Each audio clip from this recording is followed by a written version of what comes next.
Howdy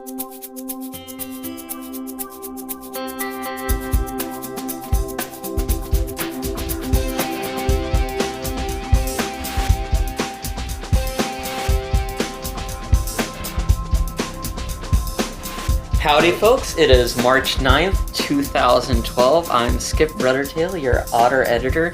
This is the Bad Dog Book Club, and with me as always is... Toonces, the driving cat. Very confident, Toonces. Well, I know what I do. Yeah, you know I know what I do. I know what I do. And we have a very special guest with us who may weigh in, or as much as he wants, who is... Whistle, the otter. Whistle the otter. Another otter. Two otters. I think he wanted to put in a disclaimer. Toonces wanted to remind folks that this is usually an adult-themed podcast. No, I want to remind people all the time that it's always an adult-themed podcast. Make sure that you are, legally an adult in your jurisdiction, wherever that may be. This, podcasts are worldwide, so we need to be careful about that. No, it does. I just think we are an adult podcast. But Toonces use the word donger quite often, and so if you're not comfortable with donger, this is not the podcast for you. That's what he's trying to say. If you're dong sensitive, I don't think we'd be here if we weren't. Yes. Anyway, so we're happy to be here. We are discussing this week Ronnie Kallon's story, Fox News. And you read it for us, I believe. Yeah. And, we were talking before this show about good recording habits. Because, I have awful recording habits. Why are we talking to me about this? I have criticized you in the past, I confess, for your recording habits. Fiddling with your zipper on his shirt, on his hoodie. Just want to be clear about that. Skip always makes these dirty jokes. Just pointing out. I don't want people to assume anything untoward. So your zipper, clicking a pen, setting your drink down, all that stuff. And you always like, oh, you can hear that on the microphone? And I go, yes, you can hear that. So Andrew Rabbit over at, they have a podcast at Rabbit Valley, pointed out something very obvious to me. He's like, now that you have given Toonces, built this nice computer for him. No. Next time he records something, you should make him edit it himself. So he gets to hear how it all sounds. Okay. And I think that's a good idea. I think that would be cool. I think that would be cool. I think that would be cool because I think the environmental sounds add to it. That's my opinion. Oh, okay. Well, the next time you record something for the show, I'm making you edit it, which is usually what our recording artists do. They edit their own, then they shoot it onto me. So next time... Yeah, but I'm not competent. I'm not doing that for you next time. I'm just laying it out there right now. All right, sure. We'll make sure it gets done badly. Okay. I'll check it. I'll criticize you if you screw it up, but I'm not doing it. Sure you will. So I think this is, episode 26B, right? Of the Bad Dog Book Club? I guess so. You're the one that counts. I am the one that counts. Poorly. But yes, this is episode 26B. You get 1/13 of our episodes dedicated to Ronnie Kallon. This is the second time on the podcast, so that's cool. We've had a couple people return now. So that's kind of neat. We're starting to get a little repeat business because we've been going about a year. So that's nice. Yeah. And I don't know, where do we want to start with this story? Because it's a little bit unconventional. Let's start with politics. Let's start with politics. All right. Because, when you hear a story, something called Fox News, what's the first thing you think of? Fox News. You think of Fox fucking News. Yes. Yeah, okay, because it's called Fox News, right? And the whole point is like, oh, the Fox and the Fox News. Okay. And it's clearly like a cable news channel that they work at, right? Yes. We agree That's here. That's my inference, yeah. It's not some other kind of like cable channel, right? Right. You don't get the impression that it's like a fashion network or like a documentary show network. It's a news network. But I have on good authority from the author that we can't talk about politics because it's not about politics. Well, I think but I think that kind of makes a point, though, is that the story is not about politics, and yet it's called Fox News. Why then call it Fox News? And I think that's a good question to ask, if the story is explicitly not. And I'd agree with the author. Except for the title, the story really isn't particularly political. So that's a good place to start. Why call it Fox News again, then? Because it's the silly pun, and it's embedded. It's embedded in your mind. So I think he's just trying to light up that recognition sector. I think that silly pun, though, I think you're right, and that's what I would say is kind of the entry point to the story, or sets the tone for this story once you realize it's not political. Right. You know, then you go back to why is it called this, and why is it called this? Well, it's silly. And I think that's integral, you know, where it's humorous, and I think that's kind of integral to how the show works. I just wanted to note that there is actually something else, is that there's I thought you mentioned something about there only being foxes or fox sort of related beings. Beasts, yeah. Beasts like being animal there. people. Well, there is that point, there is this little discussion that actually takes place within the text of the story about canids. Yeah. And they're like, oh, we're not canids, but we're like canids. And his boss, I guess, is a coyote at the start of the story. Yeah, but it's mostly fox eye, right? So there's this clearly, but there is this kind of explicitly, everybody here is foxy or canidy. This is Fox News, rather obviously. Right, and it's, right, is it news for foxes? Or news by foxes for foxes? Just the They're by foxes on the Fox News. Well, the ladies on Fox News are pretty foxy. No. If you think about it. I'm not going that far. Well, you think that, but that's part of their whole marketing gimmick is they hire attractive women to read the news. I'm waiting for one of... You remember, Do you Indiana never watch Jones Fox in The News? Last Crusade? I'm waiting for one of them to age 200 years in about 10 seconds one day to, wither away into dust right there. I'm like, oh, back to Bob in the studio. Well, I'm pretty sure it's going to happen. Well, that's just mean. That's vicious. Well, that's... No, I mean... Fox News is an important outlet in this country for strong conservative thought, which needs a megaphone in this country. Which has nothing to do with this story, though. I mean, that's the thing. It's gay sex going on in the story, so the story is very anti Fox News, isn't it? I guess they're anti-gay agenda. Well, yeah, I think Fox News has a pretty vitriolic anti-gay agenda, usually. So this is an anti, and I think maybe that's one of the things the story's title. But they put Shepard Smith on TV. Shepard Smith, he's the gay one. From what I've heard. And hearing is good enough for me. And here's the thing, what about... The story is doing a couple, I think, interesting things, and one is we had last week, or I'm sorry, not last week, but the last episode, we were discussing Hawkwolf's story, Attachments. Mm-hmm. And we talked about the fact that even though it's set in this future, maybe not a super distant future, but many, probably decades at least, future sort of world. Right. And they're, dog people, and, they are detaching their limbs. For all of that, we felt kind of the characterization, how people are reacting and responding in the moment is kind of messy and realistic.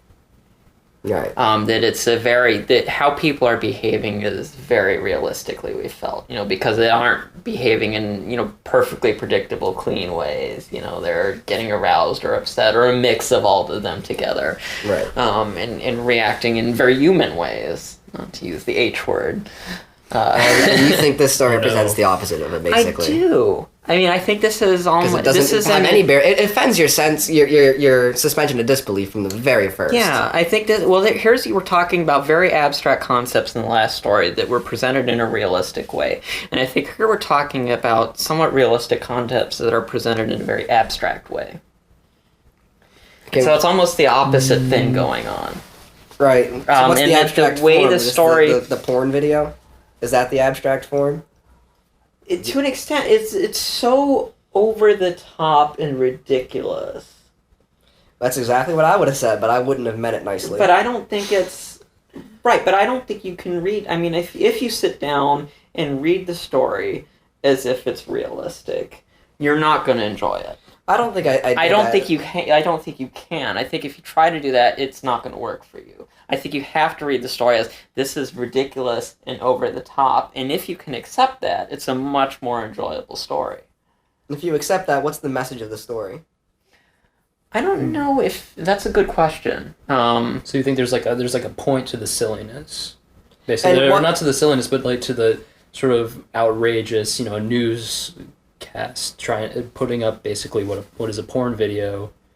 There's something about how ridiculous that is that makes a point. And he keeps saying, wait, the thing that really gets me is he keeps saying, we can show it if we show it in prime time. Like, what? No, that doesn't make... Wait. Okay, you can show porn if you show it in I think that... prime Okay, time. I will say, I think that is... He's using the wrong term. He's meaning what would be after prime time in the U.S. or in England, they call it after the watershed, which is, like in England, it's... in Ronnie's Canadian, so maybe it's the same there. I'm not sure. I don't know enough about how CBC works. Or Canadian broadcast television regulations work, but in England it's like after 10 p.m. it's watershed, and you can then show way crazier shit because the kids have supposedly gone to bed. Right. And I think maybe that's what he's alluding to. Prime time's like 7 o'clock, and that's not, like, this would not different kind work of prime time. Yeah. Well, you were, like, trying to find, like, meaning in this story, trying to, like, search for some message to take away from it. You need to remember that there is an entire monologue in the middle of the story where he tells you exactly what to take from it and gives you incredibly clear advice. But we don't remember any of it, do we? And that's, I think, let's talk about that. And this is, I think... What part was that? It's the part where they're fucking and the writer guy is, like, giving advice on how to comport himself, basically, and how to become famous. And which I don't know. It just seems rather transparent to me. It's a star fucking fantasy. It's just a star fucking fantasy, right? Well, no. I think because the first half of the story is just him mooning over how popular and how great this guy is and how rare this opportunity he has must be and how just excited he is, and then they fuck. Well, usually that's star fucking, right? That's star fucking. And what's wrong with that? It's. I mean, I think that's perfectly legit for a pulp story in your terminology. I don't know, it just doesn't intrigue me. But that's a fetish for a lot of people. That's something that's, I don't know, because I always thought the impression was when you meet someone that you idolize but you don't know personally, you're almost always disappointed or surprised. And I don't think that necessarily segues to fucking. Right, Does that but make that's sense? the point of a fantasy, though, isn't it? No, I'm just saying. In real life, it wouldn't. This is my opinion. Okay. This is my opinion. I'm saying this is why this disconnects with me. This is why the star fucking fantasy just flies over my head, and I don't get it. I'd want the guy to have some other discernible quality. It's not like he can't be famous and be hot. He has to have some other kind of attractive quality that I'm intrigued by, other than the fact that this guy has a rather tremendous following. Did you notice? Well, it's kind of interesting because I feel like in a lot of stories where there's, as you put it, star fucking, there's always kind of this trait that kind of humanizes them, that or it's like makes them not exactly what they seem, but it makes them seem common but exceptional at the same time. Yeah. Because it emphasizes the fact that they're not famous and they're not significant, but at the same time they're crossing this bridge over to this kind of popular realm, and I think I kind of get the fantasy. It just doesn't snap with me. And that's legit. I mean, if it doesn't work for you, I actually really understand that, because you're, I think, kind of philosophically a bit of an anarchist and an anti-hierarchical person. So I understand that absolutely coming from you. But I think a lot of people are really, into this sort of thing. I mean, if you look on other sites, there are whole categories on porn sites for celebrities, or people who look like celebrities, or people who write as if they're having sex with a celebrity. Or people who are presented as being the celebrities even though they're clearly not. Yeah, I think it's very popular for a lot of people. So I can understand where you're coming from, but I think it's fairly common, or it's too common to be. That's true. I hadn't thought of how common this must be, because I have seen so much stuff like that, but I guess it just, again... Well, and even think about furry celebrities. I mean, they're definitely kind of hallmark characters that artists, I'm thinking in particular, have created.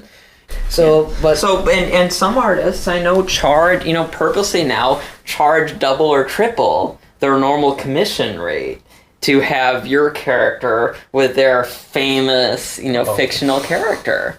Or more. And so there's sex with a totally fictional, totally made up, this person just drew this thing, totally made up character, and everybody wants to have sex with... That was going to be actually my follow-up Chester question. the Ringtail. Chester the Ring. I know Fuzz is a good friend of mine, and he, was awesomely excited to get a commission of Chester the Ringtail with this character, and it's awesome.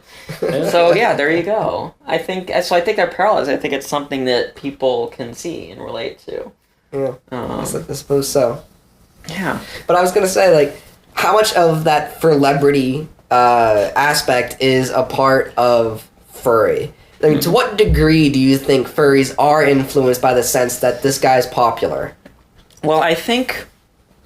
Because I would think it would be not as much, because furries are fucking nerds.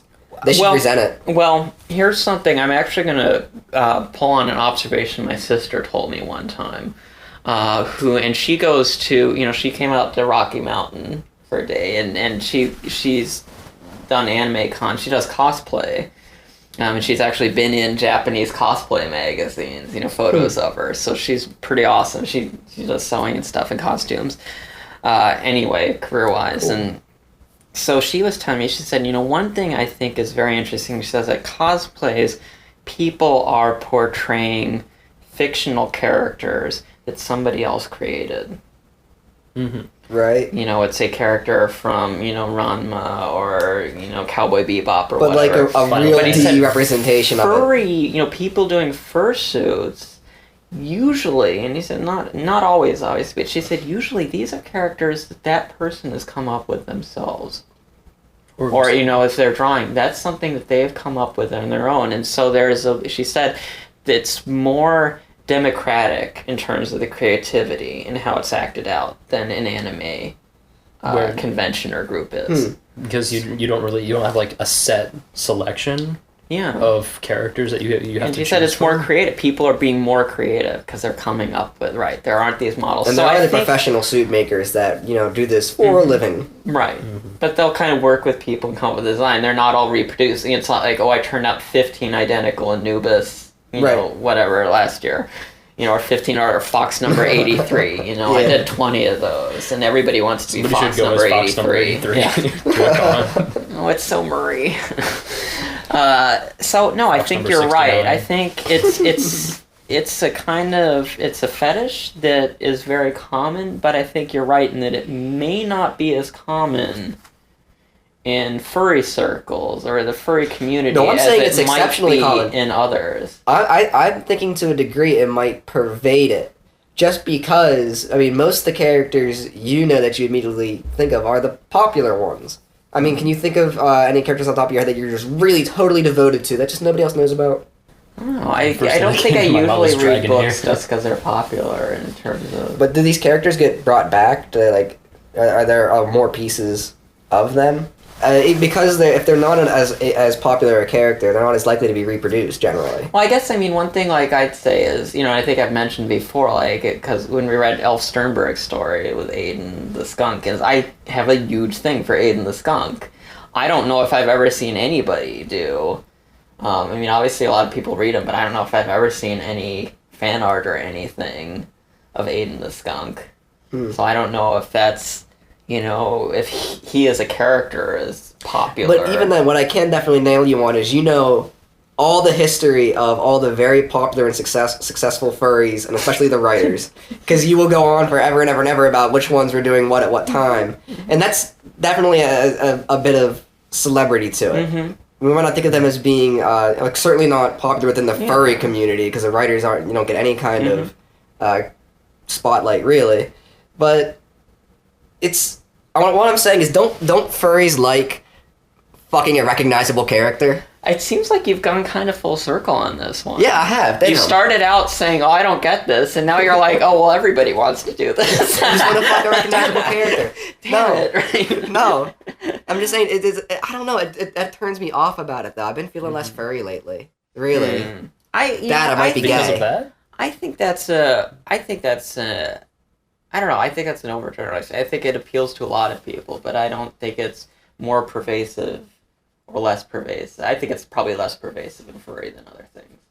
I see. What about when a writer or author reaches a certain amount of, let's say, artistic credibility, that they have the following, that they then decide to adapt to some other non-artistic purpose?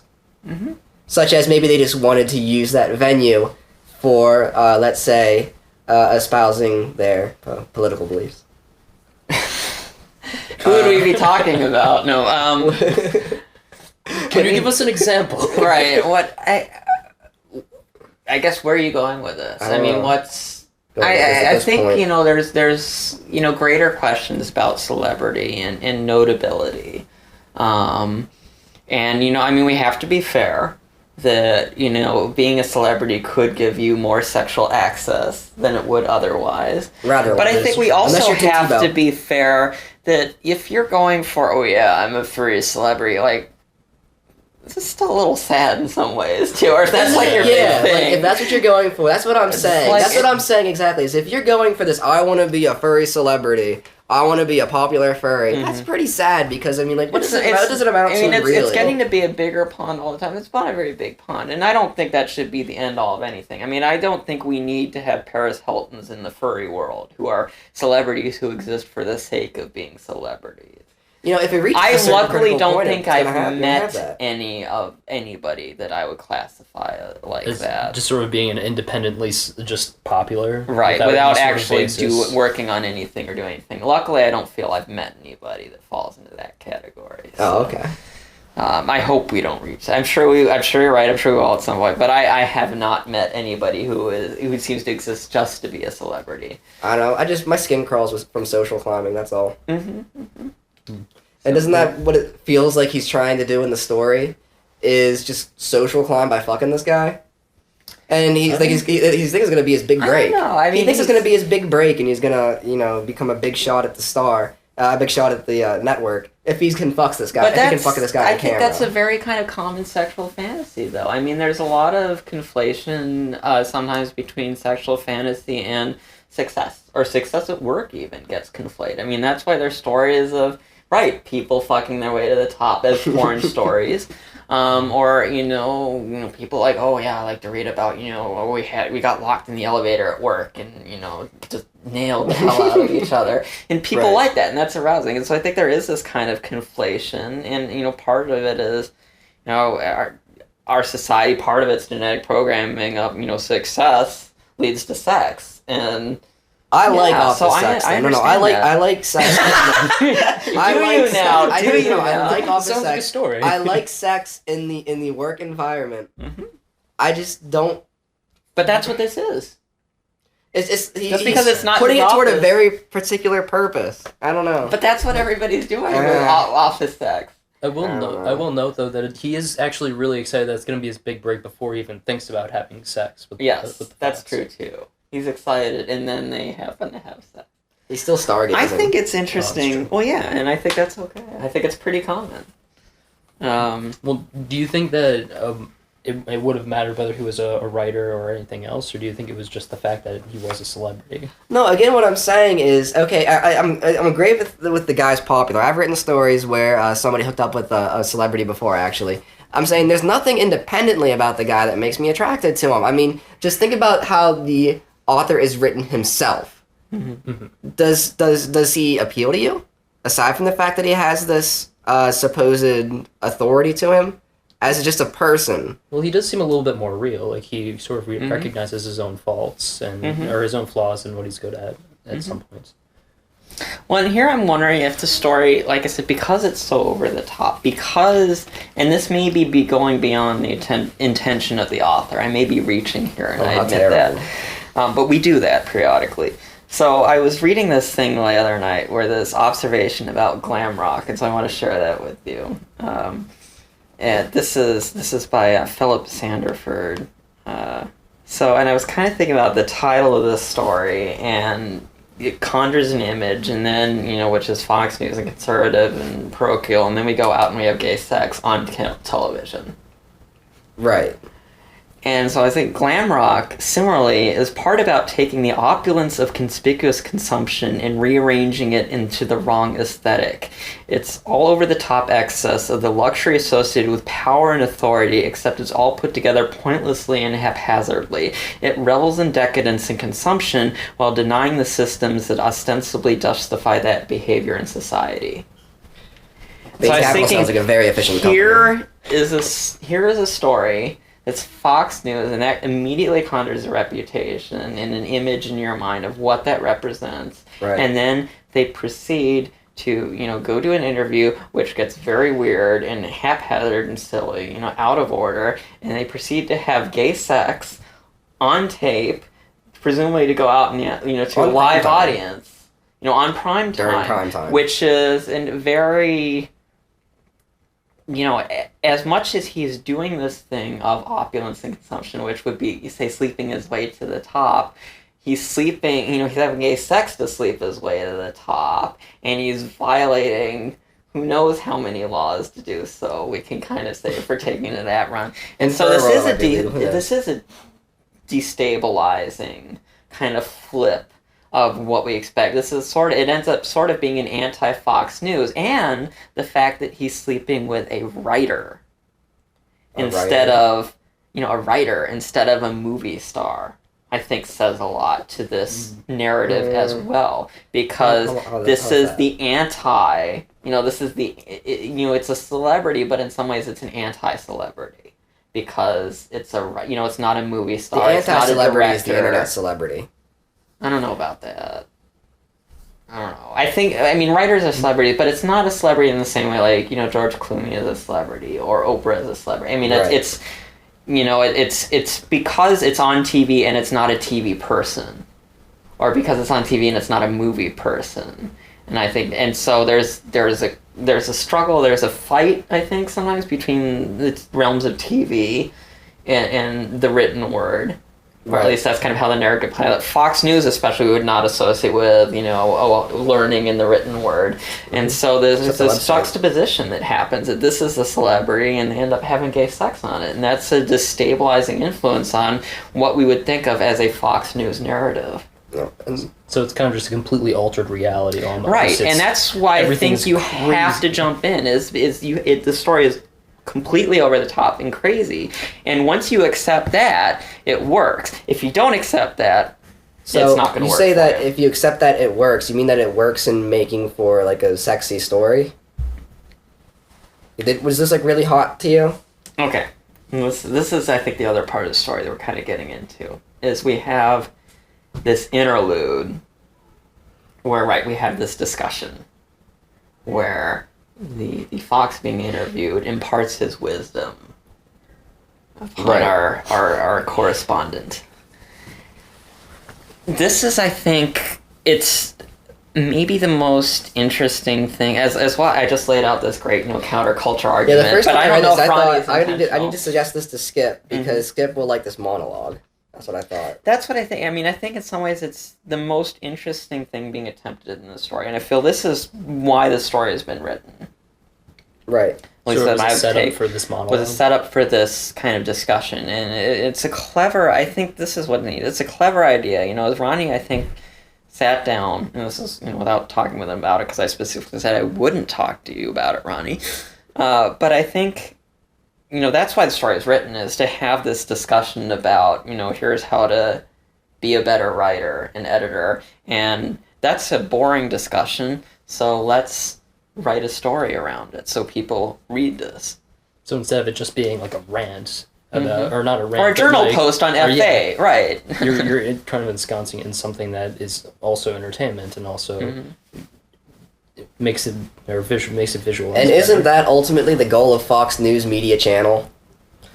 To take that ideological little bit of nougat and to wrap it within just that pure entertainment that is just so easy to understand and and appreciate. Well, I think you have a valid point there. So maybe what I really don't like about this story is how he's trying to force this monologue and this very didactic speech on us. Well, I think that's, this is what I applaud, that he is going for this idea, and I think it's an interesting idea. I don't think it's entirely successful. I think it does kind of break up the rhythm of the story. It doesn't work in perfectly. It doesn't work as dirty talking. It doesn't work as dirty talk.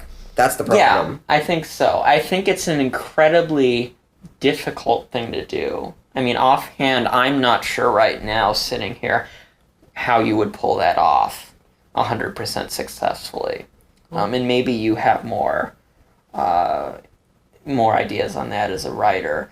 As an editor, I'm sitting here I'm not sure how I could pull that off completely successfully.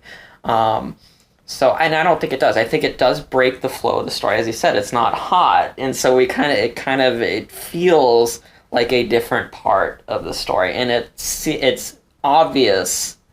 Maybe that's the problem, is that it's obvious that it's a different part of the story with a different agenda, maybe from the rest of the story, to give us this, potentially good information. I'm not pulling out things to the information, but saying it doesn't blend well enough. And I'm not sure how one would. Is it because it's a dash of realism in that sea of absurdism you were trying to talk about? Because all of a sudden, let's I like that. I really like that. Let's peer through this and make sense of things for a minute. I really like that. I think maybe that's it. Maybe that's the tone of the rest of the story, is kind of this, inversion of Fox News, this absurdist, let's go extreme to the opposite, and then we have this interlude, which all of a sudden is a kind of more serious, realistic discussion, and it doesn't harmonize with the rest of the story, because I think you may have a point there. The pulp isn't hot. All the same... What I'm saying is, to that point, it was. Was it? Yeah, I think it was. Wasn't turning my crank. Well, you're not into the particular fetish that it's targeted at. True. So that's a legit thing for you to say, but I think it would fair enough to say it would turn other people's cranks. I'm sort of looking at it from an outside perspective. It doesn't necessarily do it for me either, but I can sort of look at the thing and that I could see why that would be hot. Yeah, absolutely. So I think. I applaud what he's doing. Let's compare this back just to the story we read last time, where you can see something. Oh yeah, I can see how that would be hot, but it's not quite anywhere near the connection you make from a distant point of view, as in Hawkwolf's story, where he kind of really sets up a very vivid and detailed personal relationship between two people in a believable world that kind of really transports you to a different line of thought. Well, I don't think a monologue on tape does that. I think I said last week that Hawkwolf's story is one that I would give to somebody who's like, I don't get why you like BDSM. I don't understand it. I would give them a story like Hawkwolf's story, because I think it explains it. I don't think a story does that. Explaining, say, celebrity things. I don't think it sets out to particularly either. And you can just do a pulp story. You certainly have done pulp stories that are, here are two bears fucking. And that's okay, without explaining why two bears fucking are great. But I think, I can understand the critique you're making there, and this story doesn't, set out to kind of explain why, and it doesn't, if you're not into, maybe here's the thing, if you're not into this particular fetish, it doesn't pull you in if you're not already there. And that does sound accurate. I just story, never I think, felt pull really you in if you weren't there already. And the thing is, I'd read this story the first time, and I guess, I don't know, maybe I was just kind of tired. I thought it was alright, and then, I thought you would like it. I thought the concept was fun. But on a second reading, just completely fell flat. Huh. See, I disagree with it. And I think it was just because all of a sudden, I saw all the parts kind of come together, and it wasn't quite as fanciful. Here's the thing, I really applaud what Ronnie is trying to do here. And that's what I think is kind of the neatest thing about this story, is he's trying to do, he's trying to get this message across. He's trying to do something that we haven't seen before. Certainly on this show. I can't remember anything else we never done where I've read it, where I've read a story. And I've seen, maybe the closest thing is, I suppose, people kind of do how to draw this or whatever, and kind of do sexy drawings of, their guy. And it's usually how to draw, dragon cock or something like that. Let's be honest here. Okay. But we haven't seen that that I can remember in a written word form in this way, where we're taking somebody that somebody's already going to enjoy looking at or reading and then making it instructional as well. Other than, just like art, we can all kind of learn from that. You appreciate that it's didactic, and I dislike that it's didactic. That's what it is, But really. I like what he's trying to do. That's what I'm saying. I said I don't think it works, but I like that he's trying to do it. And I think that's important. What is he trying to do? Really? He's trying to impart knowledge. He's trying to teach about the craft of writing. And that's cool, because we haven't seen that. I haven't seen anybody else doing that. And somebody's trying to set out to do that in a more artistic way. And I applaud that. So you think it's a good thing for Ronnie to be giving advice in his pulp stories? Just to disseminate it? Just to disseminate the advice to people? Yeah. The advice he gave isn't bad advice in general. And, I don't see I don't see a problem with it, and people could take it or leave it. I think it's important that he's trying to do it. And like I said, it's a structure and it's a form that we haven't seen before. And I think that's important to do, too. One of the things that we're still the furry writing community is still a growing one. We're growing more quickly now than we had, I think, for many years. But it means, in part, a way that we see a lot of the same kinds of stories again and again. Mm-hmm. We've talked about that, and I think by the nature we see a lot of fantasy stories, we see a lot of sci-fi stories, we see a lot of life in high school stories. We see a lot of stories where people fuck. Right, we see a lot of stories where people fuck. But, we have kind of these very common sort of tropes that play out, and here's something that's doing something different. And I'm really in favor of getting more stories that do something different, and stories that, just, say, well, this isn't what I'm used to reading. That's fair. And I think this is very important because of that. And that's one of the reasons I wanted, when you said, let's read this, I said, yeah, let's read this. I do think it was a good story to read, though. Good story to discuss, at any rate, because, it's fun to talk about. Mm-hmm. Star fucking is, nothing else. Because people like to complain about celebrities. People either like to worship celebrities or complain about them. Right. And you're a complainer. I like to complain about the celebrities. Sorry.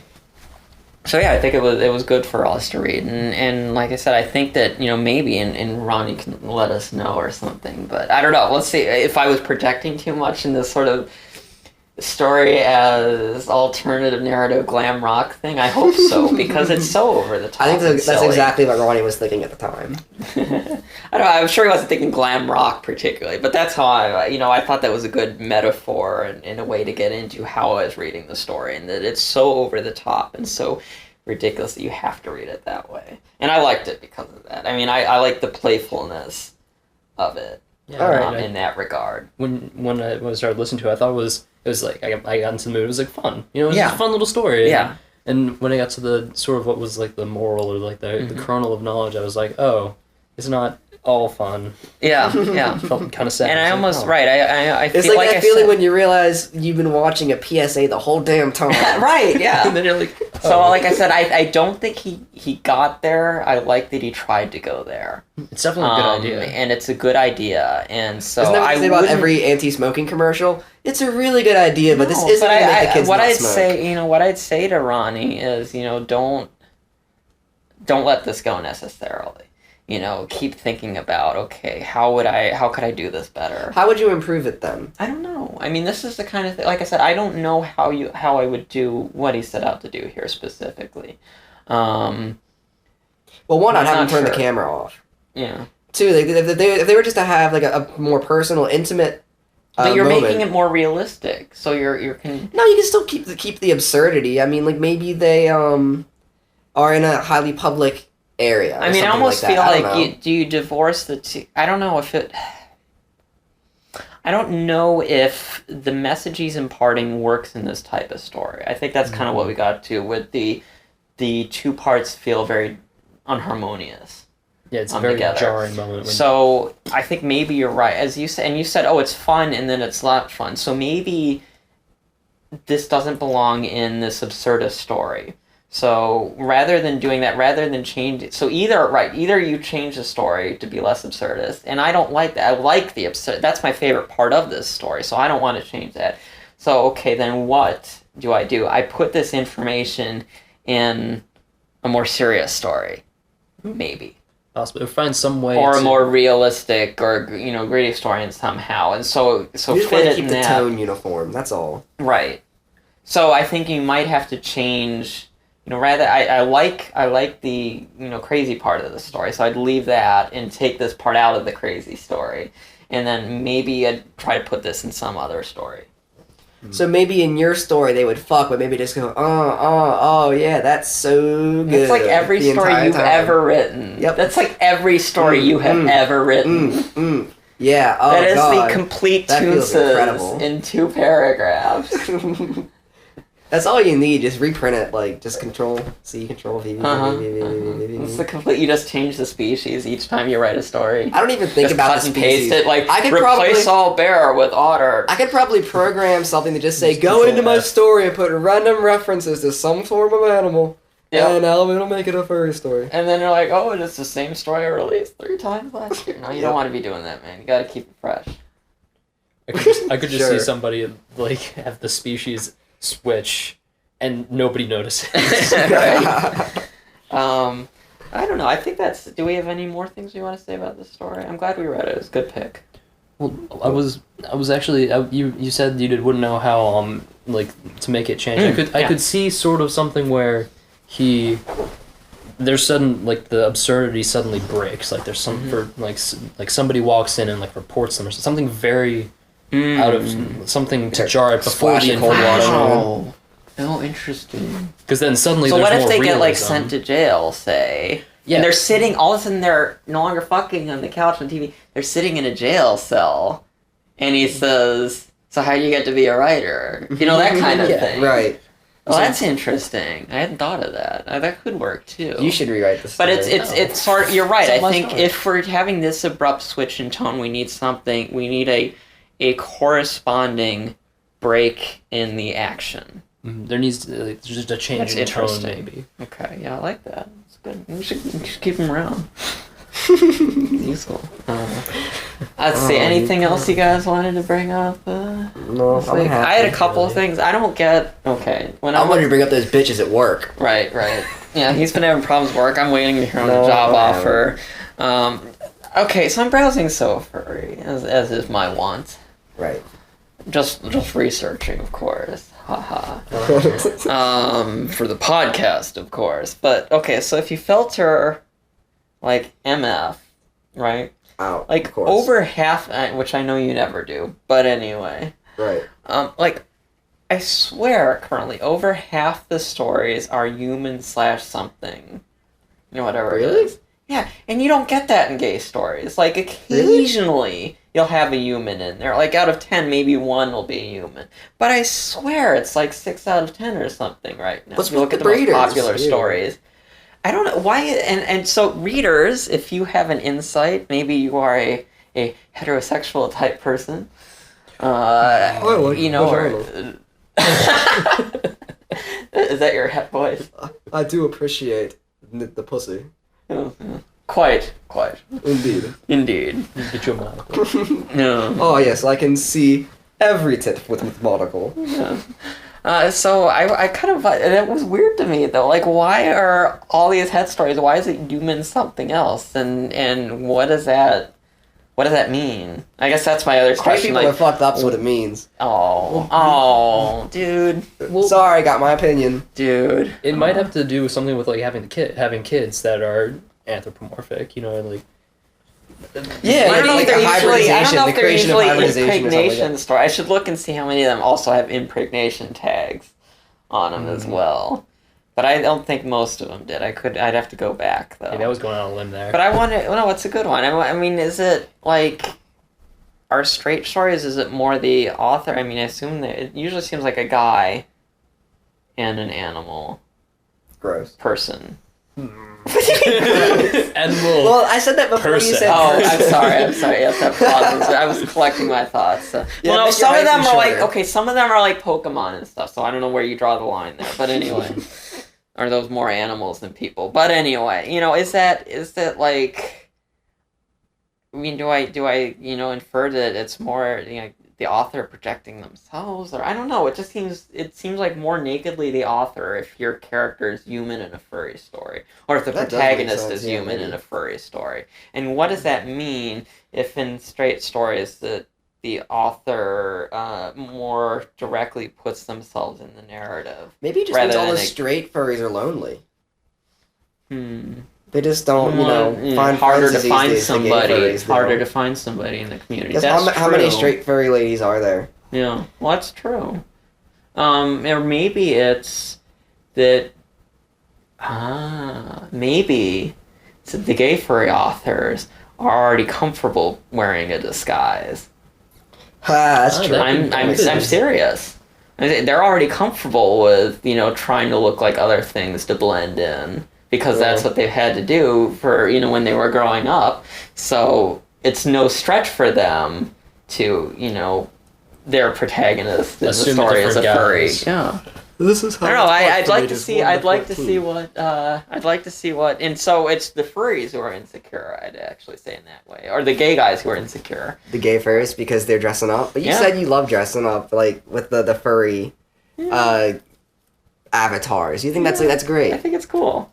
But I think it's interesting. Yeah, I think it's cool. No, I'm just. You're I'm just making a fursuit, aren't you? Aren't you hypothesizing, making a so- fursuit? I'm thinking about it. Yeah. You're thinking about making a That's some fursuit? fur, Make yeah. a fursuit, man. Come on, why not? I know. I need Do to. it. I. You know what I can't get over is the head freaks me out. Like it Why? makes me nervous because I don't want a derpy head.